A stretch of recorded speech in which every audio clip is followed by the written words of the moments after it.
कवी तोच बनतो ज्याने प्रेमात खूप वेळा धोका खालेला असतो. आणि पागल प्रेमी लोक तीच कविता एक दुसऱ्यांना ऐकावून रडतात आणि रडवितात. कवी जेव्हा कविता लिहितो तेव्हा त्याची लेखणी सुद्धा रडते आणि कागदावर शाईने दुःख सोडून जाते. ती केवळ कविताच नसते तर कवीचे दुःख सुद्धा असतं आणि ते कवितेच्या माध्यमातून लोकांना सांगितलं जात असतं.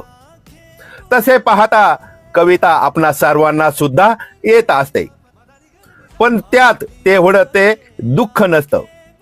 पण कवीची कविता खोल काळजातूनच निघत असते आणि कविता लिहिताना तो स्वतः तर रडतोच, पण त्याचबरोबर इतरांनाही रडायला भाग पाडतो.